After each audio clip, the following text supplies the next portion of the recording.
The author of The Art of War, Sun Tzu, once wrote, "The supreme art of war is to subdue the enemy without fighting." We live in an age of fifth-generation information warfare. Battles are not solely fought with guns and bombs. The new battlefield is in the mind of every citizen to control your thoughts. There are covert psychological operations at play to control what you see, what you hear, and what you're allowed to think. Here on Fallout, our new Epoch TV show, co-hosted by myself and my good friend Jan Jekielek, we'll be looking at radical policies that have transformed Western societies and the multifaceted consequences of these policies. And we'll also examine lifestyle choices that you can make to opt out of the system. So Jan, when you think about it, advertising and propaganda are really the same thing. And as folks that have grown up in the West over the last few decades, we've seen the growth of advertising technology, the increasing sophistication to sell us boxes of soap and loaves of bread.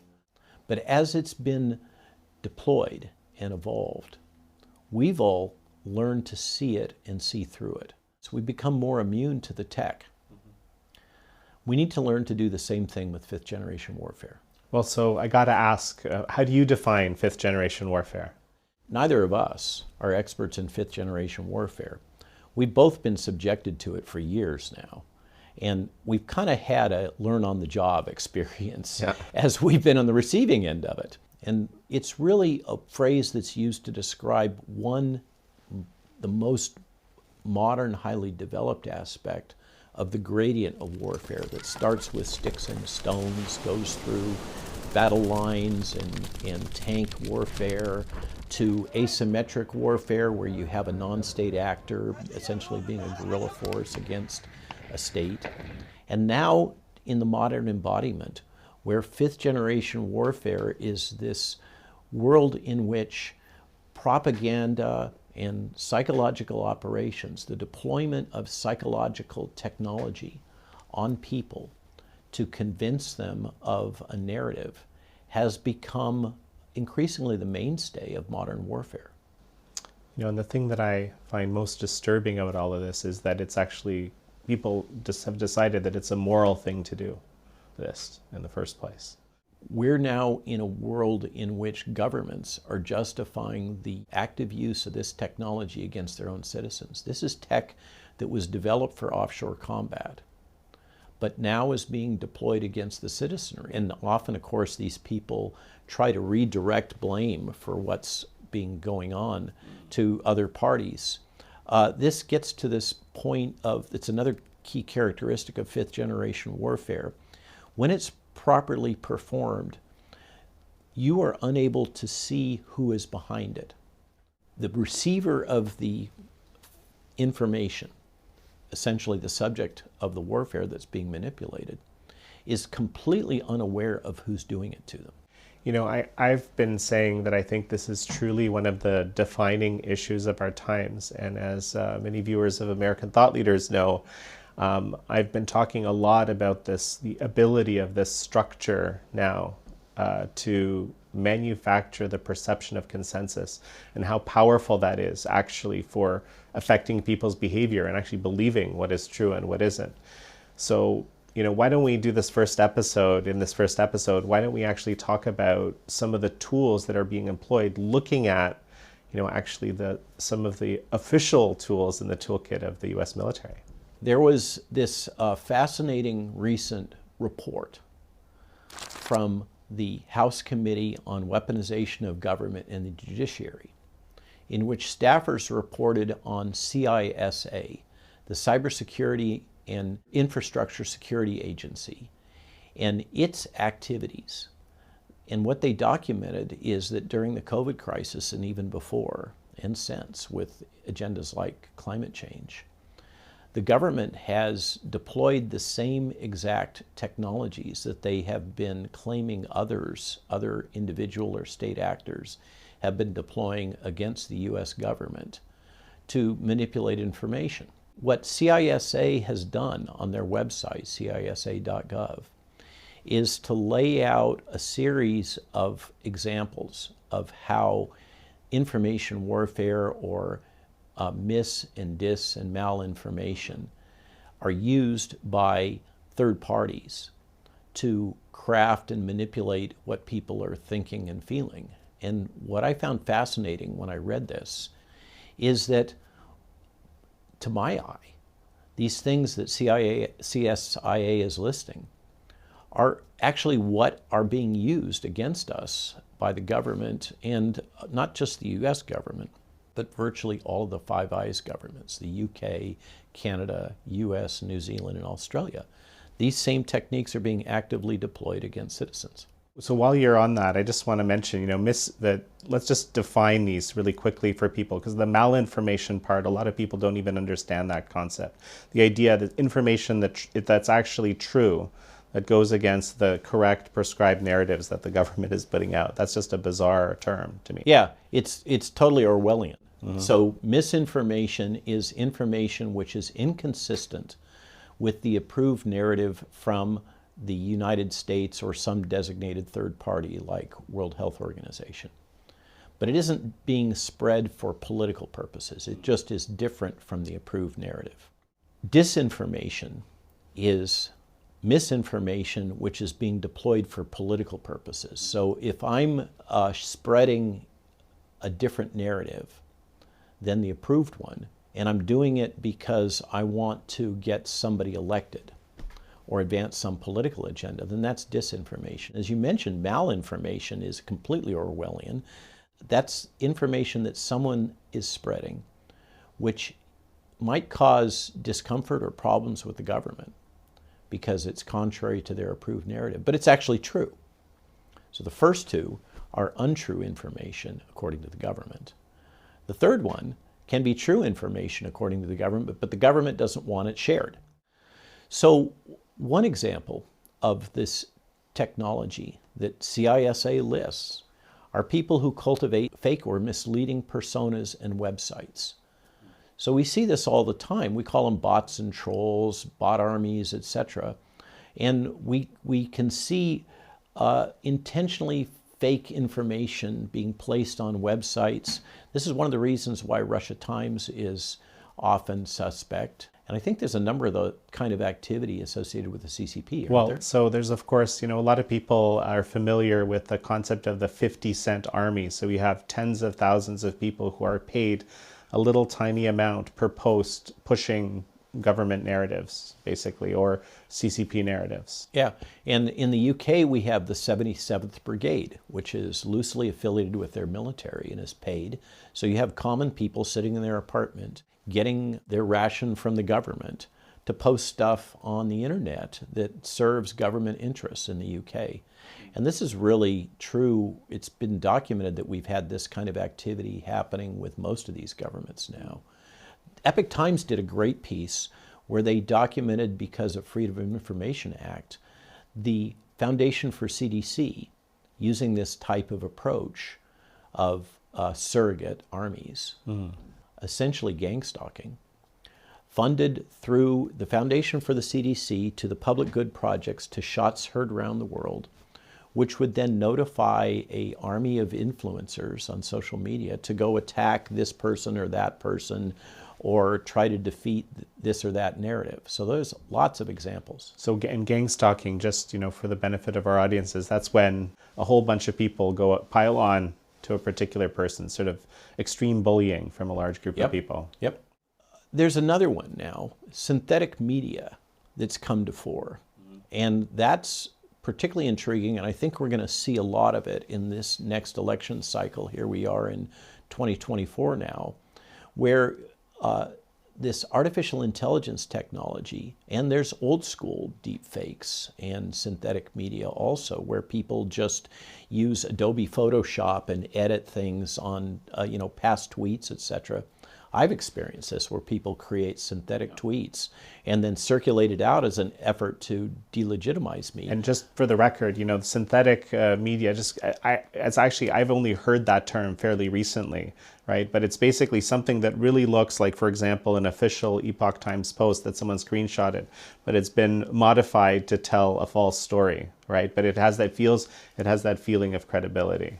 So the first time I encountered a deep fake was an advertising campaign that a company in the UK performed, in which they cloned my voice, and then they edited a video that I had cut with Great Britain News, so that it was modifying the movement of my lips to comport with their false narrative that they put using my voice, in which I was advertising for a medical device that I'd never even heard of before. And that was still fairly crude. You could see through it. But my understanding is that technology is now developed to the point where you can have people, well, here's an example. I know of a rapper who is getting great traction creating rap songs for Donald Trump, in which Donald Trump is singing the song. He's doing the rapping, and it's entirely fake and synthetic through use of artificial intelligence. This is just the very front edge of what's coming at us. Well, just with one caveat, like he's not pretending that's actually Donald Trump doing the singing, right? Whereas here with these deep fakes, I mean, these things can have a profound impact on us, right? Yeah. So when you see someone saying something, even if you know, you get this cognitive dissonance, someone will tell you, this is a deep fake, this isn't real, but hey, I just saw that person say it. Yeah, it's really powerful and it gets straight into your brain. Another example involves the development and amplification of conspiracy theories. This gets really twisted. The weaponization of conspiracy theories in order to divide communities and delegitimize bona fide, typically resistant movements. Mm-hmm. So you may have a resistance movement that is focused on this, that, or the other thing that the government happens to be doing at this point in time, or whatever the agenda is, or globalism, or climate change, or whatever. And within that, actors can come in and either create synthetically or promote conspiracy theories within that area. Then often they'll gather followers because it's confirming the conspiracy beliefs that that general community may have, and drive them towards a position that is absolutely not credible. So, you know, this conspiracy theory term has been getting so much traction to the point where it's even unclear. Like people say, you know, yesterday's conspiracy theory is today's conspiracy fact, right? Like sort of almost all of them. What's the time log on conspiracy theories being validated? Right. So conspiracy theory is, I mean, that itself is a kind of Orwellian term because there's plenty of conspiracies, but the implication is that every conspiracy is somehow, you know, tainted with misinformation, right? The injecting of that term into the national dialogue was actually promoted by the CIA after the Kennedy assassination. So before then, you don't see that term used in common discourse or in journalism.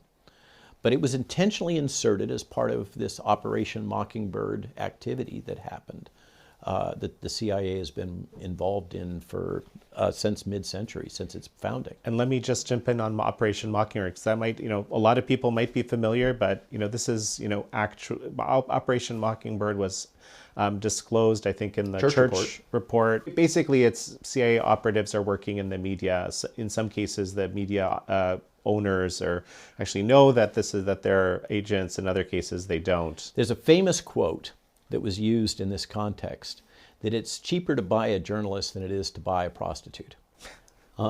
They employed a huge range of mainstream journalists.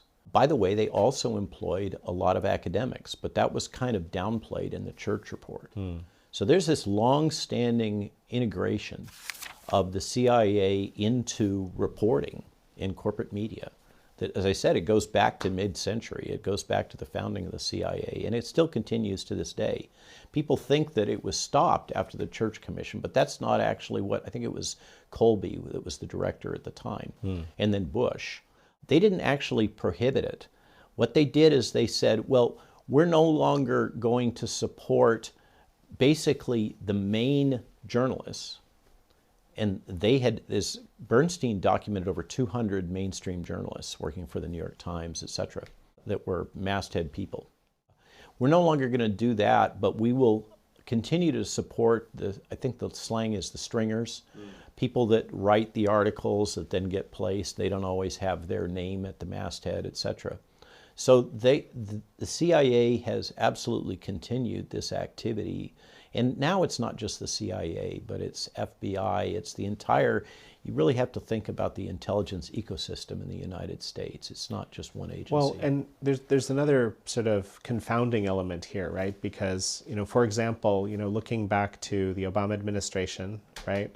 Manufacturing the perceived consensus around the Iran deal. That Absolutely. was, so Ben Rhodes actually disclosed in great detail how he did that. But the journalists were willing participants, ostensibly, right? And sort of because they were ideologically on board. And this has been a theme, I think, for multiple events, including Russiagate and so forth, since that time. So another example is astroturfing and flooding the information environment. This is another way to control the narrative and control what people are thinking, because when they see all these posts or information, like here's a great example that you'll see again and again, is someone within mainstream media will decide that they're going to attack somebody or some organization or some topic area. And then you'll see kind of a pile-on effect where suddenly you'll see derivative articles come out in a flood, all coordinated off, through corporate media. So this is flooding the zone, and it also happens in social media, where these bot and troll armies and other activities will come in when there has been a new disclosure, a new bit of information that is not in the interests of whatever the current approved narrative is. Then you'll see often a whole lot of commentators suddenly come in. They usually have the characteristics of, I call it low complexity. They're often new accounts. They have few connections, few followers, but they'll flood the zone with alternative versions of whatever the narrative is that's just been disclosed. So people are completely confused. They don't know what to believe. One example is the safe and effective and don't kill grandma narratives that we heard associated with the COVID crisis. Another one is this messaging about Trump being an authoritarian and that he's going to be a dictator. I mean, when that first was kind of piloted out, you suddenly saw a flood of articles in corporate media all talking about Trump as a potential dictator and authoritarian. Well, and when that is done in, I guess in an extreme way for a long period of time, you get what we call colloquially Trump derangement syndrome in people. And some people have gotten, or, as far as I can tell, they're just kind of broken this way. They've just come to believe structurally that this is true. Yeah, so this is partially neurolinguistic programming, which is a key component of how this cyber propaganda operates. When you repeat something again and again and again and again, it gets into your brain. It gets in a fundamental way. You assimilate it, and you no longer question it because you're hearing it from so many different, what appear to be independent voices, but often they're coordinated. Well, so, and this what I would argue is probably the most powerful tool, the combination of, I guess this corporate media narrative being seeded, and then this, all these ostensibly independent small accounts amplifying and validating, and that is, I don't know if that's the only way, but it's such a powerful way in which this perceived consensus is manufactured. And I mean, I would have never guessed, going back 3 years personally, I had no idea that this was possible or doable. And we've seen it, I think, multiple times now in, Trump, COVID, multiple scenarios. BLM is a great example. So another one of the technologies that's used in this fifth-gen warfare that's laid out by CISA, but also deployed apparently by CSA, is the abuse of alternative platforms. And this is really problematic because we're all in favor of free speech, right? You want free speech, I want free speech. Epoch Times is about free speech. It's about getting to the truth and speaking truth. And now X ostensibly is endorsing free speech, even though they have an underlying policy of freedom of speech but not of reach.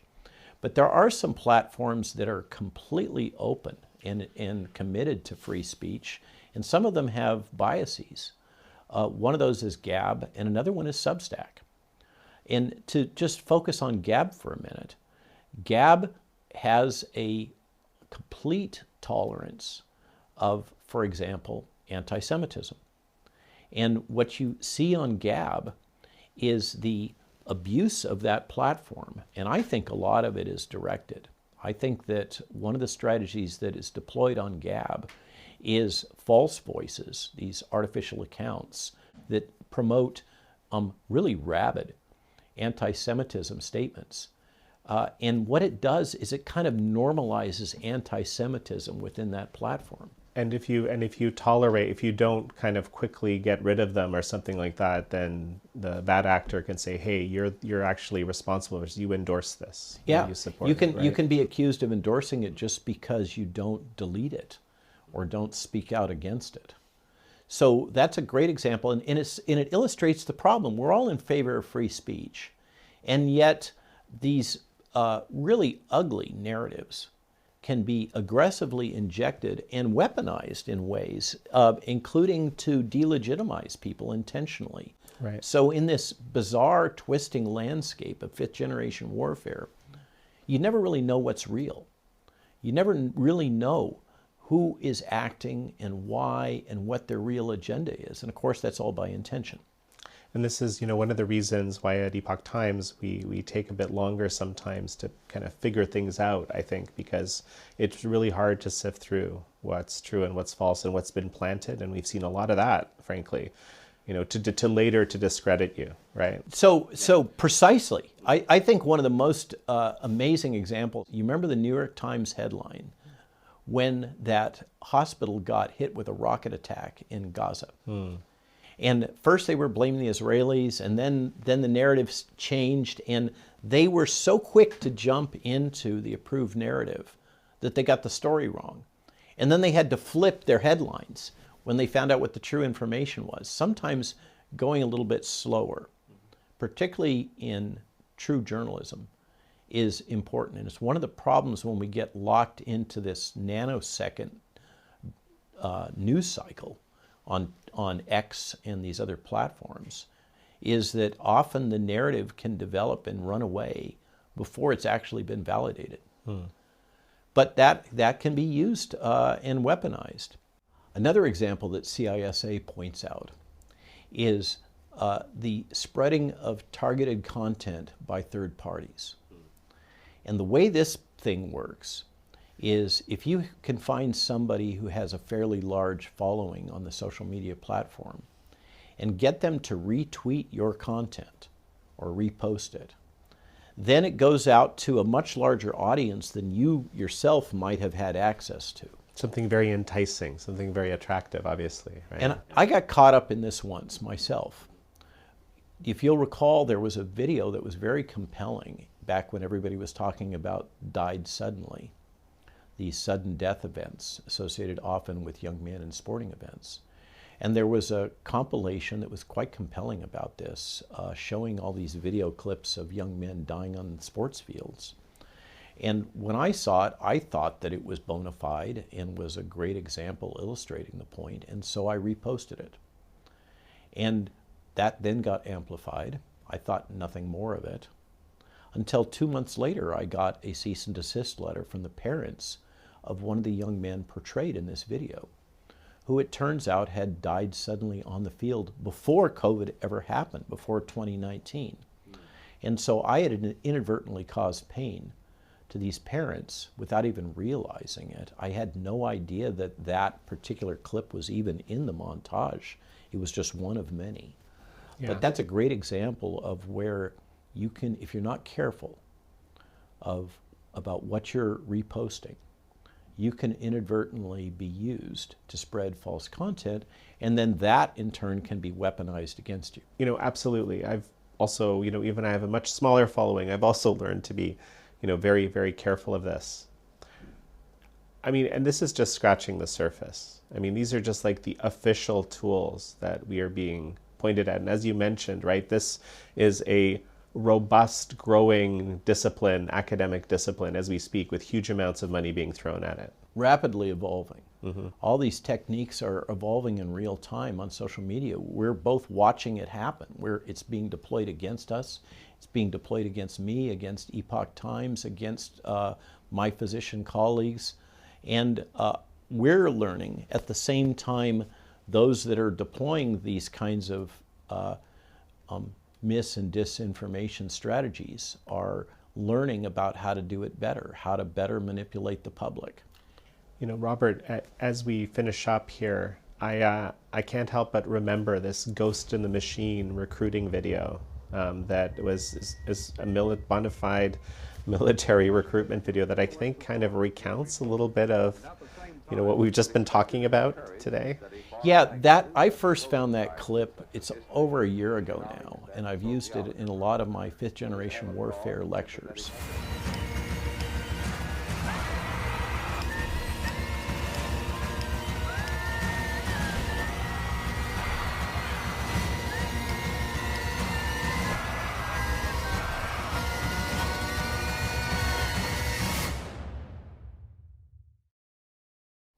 It really shocks people when they watch it because often they're not aware that it's a recruiting video. This is coming from the Fort Bragg Ghost Army group, which is the main information warfare group within the formal U.S. Army. And then there are a whole bunch of them in Army Reserve spread across the United States. This is a group that was overseen by the current Secretary of Defense, Lloyd Austin, when he was a lieutenant general, and which put out the current official U.S. military PSYWAR manual, which was signed off by now Secretary of Defense, back when he was in command of that base, and which authorizes the military to deploy this PSYWAR technology on American citizens in the event of a national emergency, which is clearly what we've experienced over the last 3 years. And what we've seen, because of FOIAs and journalistic work, etc., is that the militaries of certainly the Great Britain, the United States, Canada, and it appears also New Zealand and Australia, have likewise deployed their own PSYWAR or fifth generation warfare technologies against their own citizens. So this video I love. It shocks people when they watch it. They have no idea what they're walking into. And it's trying to recruit young members into the military to join this particular operation, which again, the Secretary of Defense in recent statements has said this is the future of warfare. So we're going to take a short break. And when we come back, I think we have to check out some of the very interesting tools and lifestyle activities that you yourself and Jill have been involved in to help deal with all of this manipulation that we're being subjected to. One of the things that I keep getting taught is that it's super important to get out of the bubble of the internet and obsessing about all this stuff and get out and live your life. Spend some time in the outdoors, enjoy the sunshine, live real life, interact with real people, and do stuff that's outside of the world of the internet and social media and all those things to give your mind a rest.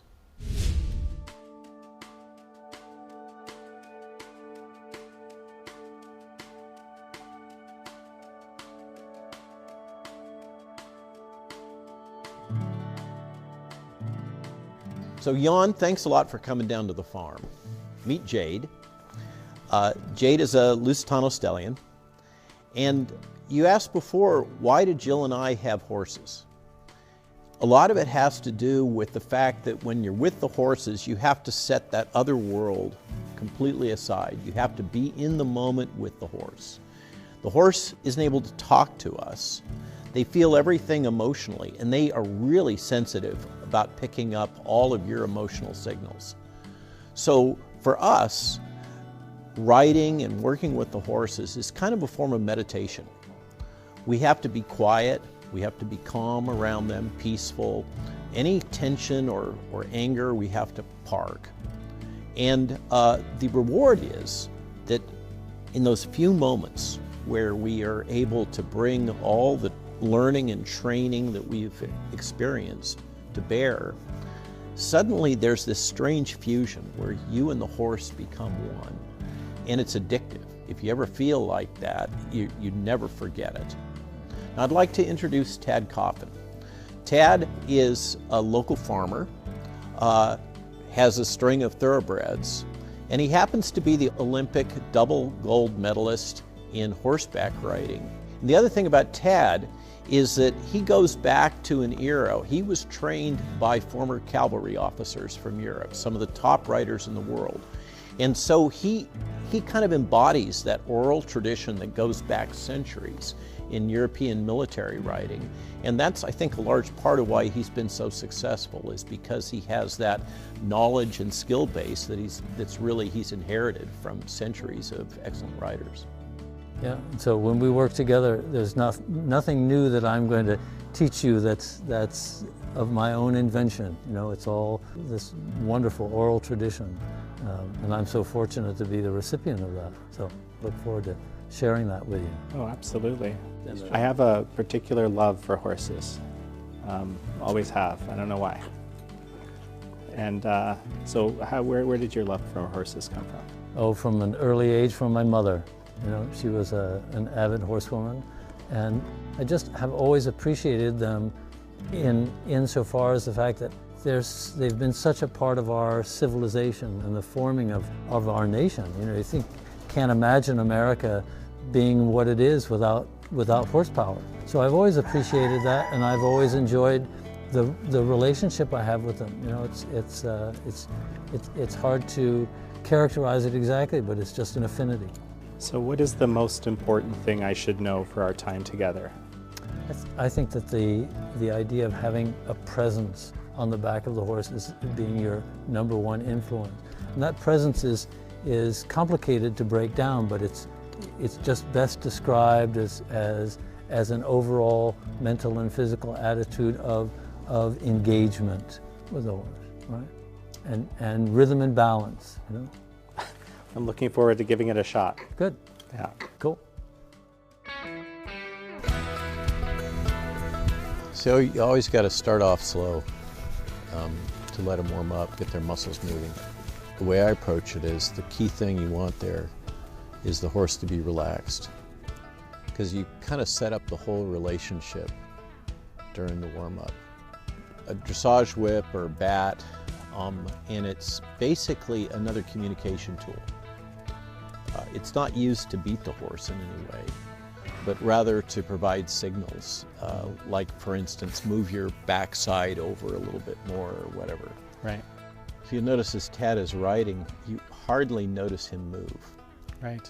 But what he's really doing is he's signaling to the horse all the time through his posture, through the muscles in his legs, the subtle nuance of wiggling the bit, which kind of makes the horse relax a little bit. What you want to see, the sign of a horse that's well relaxed through their back, is they kind of pivot like that as they're stepping. You see that? Okay, it's called schwung. So when you see him going away from you, you want to see that back end kind of swinging back and forth. That's amazing. Like, you can actually see that. I've never thought to look. Yeah, well, there's a lot of subtleties. To do it well, you have got to be really relaxed. Yeah, that's, if you're not used to it, I can see it being a challenge. Yeah. Another thing is subtlety. Watch his ears. See how they're coming back like that? He's listening to Tad. Okay, that posture where his ears are back a little bit, that's him being, see him listening? Yeah. He's basically trying to figure out what Tad's telling him to do. There's all these subtleties about the horse, and how they hold their ears is a big part of how they communicate.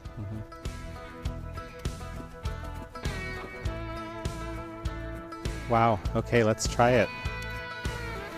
Starting with, be helmet. safe. Okay, great. So what, just come up, everybody. Swing your leg over. Swing your leg over and try to be alert. Perfect. Okay, and I've got your foot in the stirrup. Okay. Okay. mean, I'm just following your lead here. I'm kind of, because probably everything I learned before is wrong, you see. That's what I'm assuming. Just relax. Yeah. As you're doing this, again, the overwhelming sense is presence. So it's an intrinsic balance that you have. You want to be thinking about being causal as opposed to reactive. There's a very good British woman riding instructor by the name of Mary Wanless who really defines that idea so that you're saying to the horse in a very proactive way, this is where I want you to go, this is what I want you to do, as opposed to abandoning the horse and then saying, no, don't do that. Oh, why are you going this way so close? That's right. Don't ask why, just say, not a good idea. Okay. Right? There you go. Right. You're causing him to walk down the long side. Right. He's not walking down the long side because he's familiar. He's walking down the long side because you're causing that, right? There you go.